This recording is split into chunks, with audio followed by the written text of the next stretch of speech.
Hello and welcome to the Knitting on the Run podcast, where it's always knitting and fun in 30 minutes or less. Show notes can be found at windswept.knits.com. You can find me on Instagram and Ravelry as windsweptmonique and on Facebook and Twitter as windsweptknits. This is episode 119, recorded Friday, July 14th, 2023. Hello and welcome back. It is very nice to be back onto a twice-monthly schedule. This is the first time I feel I've been able to have enough content to record that much since I had my wrist surgery back in May. It's been about 2 months now, so I'm very happy about that. So let's jump right in to see what's going on. Finished objects. So I do have another FO this week, which is very exciting. The Tenwen cowl is complete, and that is a cowl that I knit for my neighbor. And she was the winner of my prize drawing for all the Knit for Food Knit-a-thon donators. So I took the name of everybody who donated, put it in a virtual hat. I used one of those online spinny wheel thingies. So I put everyone's name in and clicked the button and her name popped up from all the donators. I offered her an option between a hat, a cowl, or a hand-spun skein of yarn. It's actually the prizes that I told everybody that that donated. Those are the options that they all knew they'd be able to pick from. And she chose a cowl. She wanted something a little bit lighter weight, and she liked the idea of cables. So I did the Tenwen cowl in Lana Grossa Elastico, which is a cotton, but it's got a good bit of stretch to it. It behaves more like a wool. There's a little bit of elastic in there. And so it does cables absolutely beautifully. I really enjoy working with it. And then she said, pick whatever color you want. I know my neighbor, but I don't know her that well, like what her favorite colors are. So what colors do I see in her house and stuff like that. And she had just had her shutters and front door repainted, and Elastico happened to come in the exact same shade of blue as she used. So all right, that's what we're getting. I know she loves that shade of blue. So I gave it to her this week and she loved it. She was very excited. So we have a very, very happy donator to the Knit for Food Knit-a-thon. And thank you very much to all the folks who donated. I am honored and touched that you supported me. Thank you so very much from the bottom of my heart. Works in progress. So I have a couple things I'm working on that I've continued to do since the wrist surgery, and I'm starting to pick a few things back up again, which is exciting too. The Hitchhiker that I have been working on in Lion Briand Shawl and a ball. That is coming along nicely. I have done several rows of that. A couple, if you look at the Hitchhiker pattern, he's kind of made these stair-step edges. I've done a couple of those. So the yarn actually is a really funky, fuzzy yarn. It's kind of really hard to describe. The gauge is actually, even though the yarn itself is thin, because of the halo with the fuzziness, it's an acrylic yarn, but it's a very, very fuzzy acrylic yarn, and it kind of behaves more like a DK or a worsted, even though the core of it is very, very thin. So I've been working on this one because with a fuzzy yarn in garter stitch, no one was going to notice if my gauge changed on me. But that one is coming along, and I'm just kind of trying to use up. I have 2 skeins left of this yarn, and they match absolutely nothing I have in my stash. So I'm just trying to use them up. I'm making some shawls, whether they're gifts or they're for me. I haven't decided yet. But since I only have 1 skein of each, and I literally cannot get more, this is a great pattern to use up for a 1 skein. For a small skein, you can make a shawlette out of it, and a larger one you can make a proper shawl out of. The Snowflake Sweater Scarf by Knititude is coming along nicely. I am using some Big Twist Heather in gray that I bought at Joann's. I am currently on the 3rd section of the shawl portion. So this is actually a really cool garment where you have essentially what's like a oversized scarf or a shawl, basically, with a sleeve at each end. You do a garter, not a garter stitch, I apologize. You do a ribbed sleeve, and then you increase a little bit and do the shawl, and it wraps around, say you put the sleeve on your right arm, the shawl then wraps around behind your shoulders, around across the front from your left to your right, and then back again from your right shoulder over to your left behind you, and then there's the other sleeve. So it's a really fun layering piece. And so I'm getting close to the point where I'll be working back around to the front. There's one more section. Let me think about this.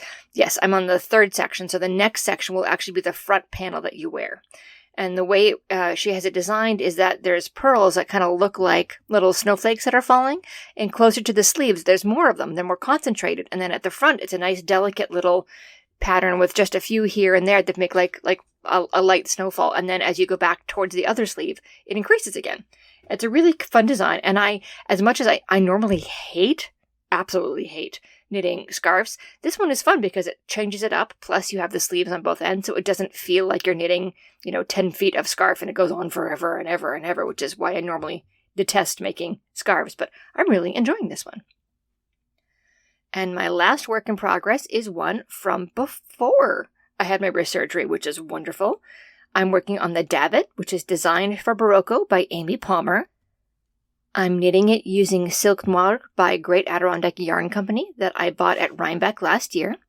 This was a project, as I said, from before the surgery, and today I picked it back up, which is wonderful. I am so happy. I've noticed that my wrist is getting much, much stronger and has a lot more range of motion, so I decided to go ahead and try. I have seamed both shoulders together, and I have picked up the stitches for one sleeve. I only have a total of 26 grams left to make both sleeves, so they're going to be short sleeves, but so far so good. My wrist is behaving nicely. Since I am picking up stitches to do a sleeve, the gauge doesn't matter that much. I am getting a good gauge in the round. It's looking nice, and it's looking very similar to what I did on the pattern. But since it is, a sideways from the orientation of the garment itself, it's looking great. I'm really, really happy with it. On to spinning. So the Tour de Fleece is in full swing at the moment. I'm having a lot of fun. I decided that my main goal was to continue working on one particular project that I started a while back and that I want to finish. So I am currently on my 4th bobbin of some old cheap cotton that I bought a pound of, so that's just under half a kilo for you metric folks. I bought that at a yarn festival many years ago. This cotton is not my favorite to spin.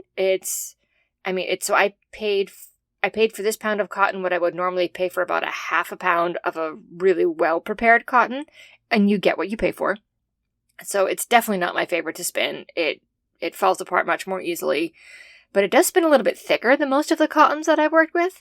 So I'm currently planning to make a 4-ply DK weight, and then I'm going to play around with dyeing it, because if I screw it up, whatever. It'd be good enough, But so I'm on bobbin number 4, and I'm going to then ply that. So I've been doing all the bobbins on my electric eel wheel Nano 2, which is a very small, portable, travel-sized electric spinning wheel. And then I'm going to ply them together on my Lendrum. And then I'll be able to start spinning some more stuff on my travel wheel. So we'll see. I've got a few more days of Tour de Fleece. I might get, a 5th bobbin done, but that's all right. I'll get it all done eventually. God knows, I've still got like 3/4 of a pound of cotton left. I'll be working on this one for quite a while.